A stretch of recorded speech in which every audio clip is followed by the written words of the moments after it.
तो बच्चों, आज हम तृतीय विश्व के बारे में जानने का प्रयास करें। तृतीय विश्व अंतरराष्ट्रीय परिदृश्य की एक नवीन अवधारणा के तौर पर देखे जाने वाली अवधारणा है।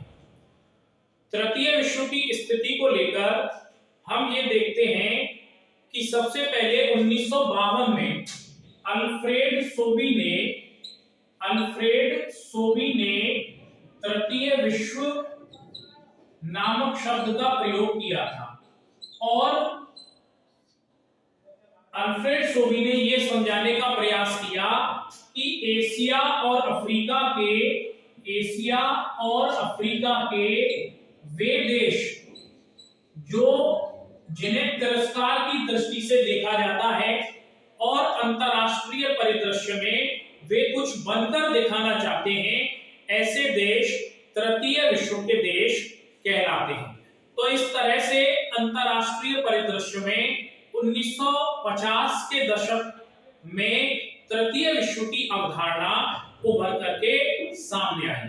प्रारंभ में तृतीय विश्व का संदर्भ जिस दृष्टिकोण से लगाया जाता था, वर्तमान समय में तृतीय विश्व का संबंध उस दृष्टिकोण से नहीं लगाया जाता है।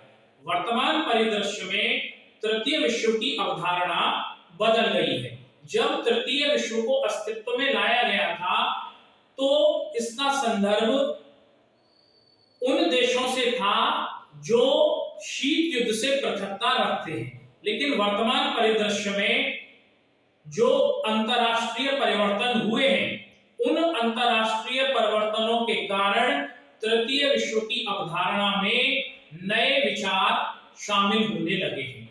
इस तरीके से हम देखते हैं कि तृतीय विश्व उन देशों का समूह है जो अंतरराष्ट्रीय परिदृश्य में अपने आप को ऊपर रखने का प्रयास करना चाहते हैं, अपने आप को इस्टेब्लिश करने का प्रयास करना चाहते हैं। 1960 के दशक में ही माओ ने विकास की 3 दुनियाओं की परिकल्पना प्रस्तुत की थी। 3 दुनियाओं की अपनी इस परिकल्पना में माओ ने यह बताने का प्रयास किया कि पहली दुनिया कौन सी है, दूसरी दुनिया कौन सी है और तीसरी दुनिया कौन सी है।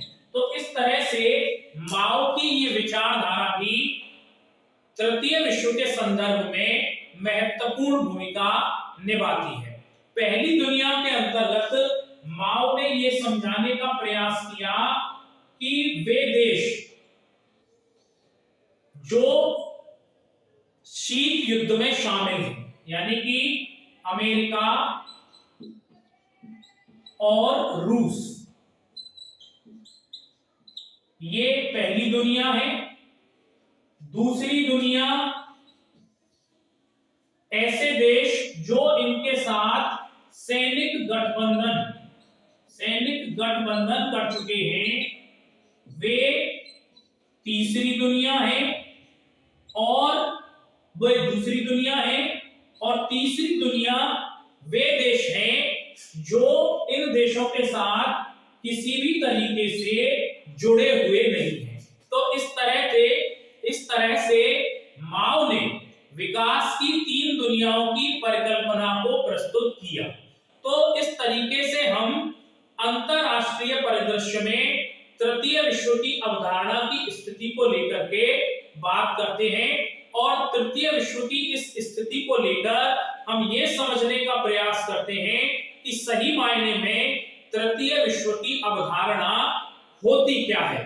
तो सामान्य तौर पर एशिया और अफ्रीका के वे देश जो अभी स्वतंत्र हुए हैं और उन्हें प्राय तिरस्कार की दृष्टि से देखा जाता है, लेकिन वे अंतरराष्ट्रीय परिदृश्य पर अपने आप को साबित करना चाहते हैं, वे देश तृतीय विश्व के देश कहलाते हैं।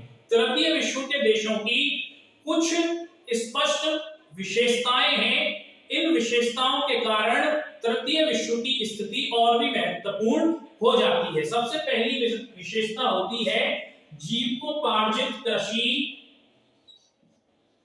जीविकोपार्जित कृषि और बागवानी प्रधान अर्थव्यवस्था, बागवानी प्रधान अर्थव्यवस्था। दूसरी विशेषता है निर्यातों पर आश्रित,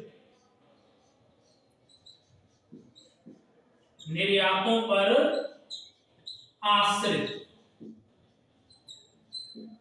तीसरी विशेषता है असंतुलित घटक,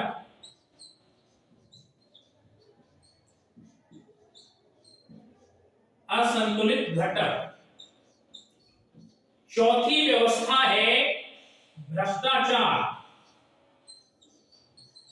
विशेषता। पांचवी विशेषता है विलासितापूर्ण खर्चे,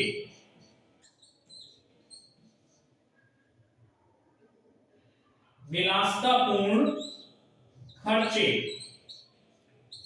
अगली विशेषता है विधायिका का ह्रास,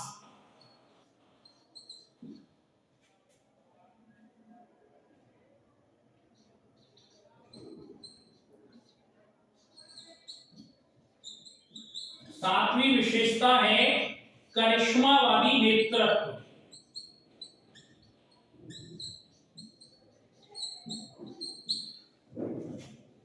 तो इस तरह से हम देखते हैं कि तृतीय विश्व के देशों की कुछ विशेषताएं होती हैं और अपनी इन विशेषताओं के कारण तृतीय विश्व की स्थिति अंतरराष्ट्रीय परिदृश्य पर महत्वपूर्ण बन जाती है। तो सामान्य तौर पर हमने यह जानने का प्रयास किया कि तृतीय विश्व के देश वे देश हैं जो अभी नव स्वतंत्र देश के तौर पर सामने आए हैं।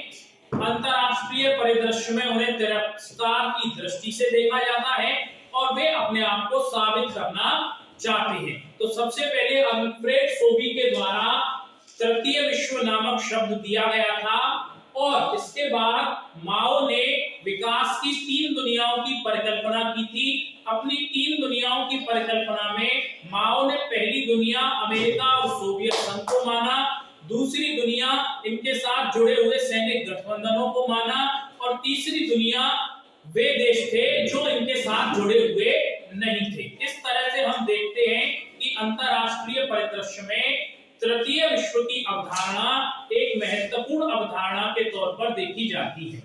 अंतरराष्ट्रीय परिदृश्य में जब तृतीय विश्व की अवधारणा की बात की जाती है तो तृतीय विश्व की अवधारणाओं की कुछ विशेषताएं भी हमारे सामने आती हैं, जिनमें एक विशेषता है जीविकोपार्जित कृषि एवं बागवानी प्रधान अर्थव्यवस्था की, यानी कि तृतीय विश्व के देश कृषि के ऊपर आधारित हैं। दूसरी विशेषता है निर्यातों पर आश्रित, यानी कि यहाँ से जो चीजें सर्वाधिक निर्यात की जाती हैं उनसे ही यहाँ की अर्थव्यवस्था संचालित होती है।